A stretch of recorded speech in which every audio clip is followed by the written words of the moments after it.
All right, we are continuing to track these severe storms coming in from Kansas. Mike was talking about these on the noon show. They are now moving into our viewing area. These storms did produce a tornado briefly just to the west of Ark City, Kansas. Now the tornado warning has been dropped and replaced with a severe thunderstorm warning. This is the area we are watching very closely, coming through Kay County, approaching Kaw Lake, eventually Granola, Shidler, Burbank, and Fairfax. You will be impacted by this very, very intense rain. The biggest threat, though, is damaging winds. I want to show you Val Castor's shot briefly. He's right there tracking the cell. What you're seeing, of course, the very dark clouds. Just a little bit ago, you could see a few lowerings coming out of the base of this thunderstorm. The rotation with it right now has kind of cycled and been absorbed. That's a good thing, but now's when we really have to watch for that potential for damaging winds. So Val's in Ponca City, and he is headed northbound right into that storm. Let me show you velocity data. Let's go back now to links for shear rate, not showing any rotation, so that's good news. But when we put on velocity, especially looking out of the Wichita radar,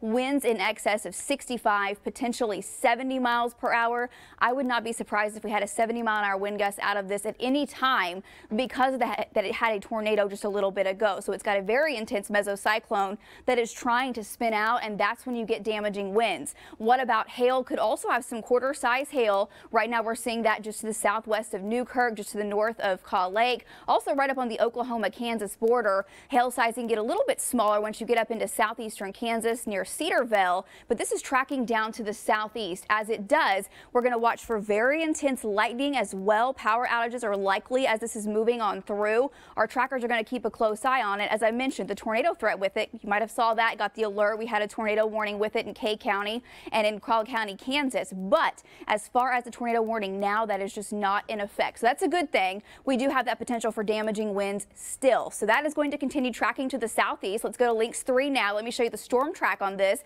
Here we go. We're kind of taking it all the way down into Tulsa just to give you an idea because that is where it is headed.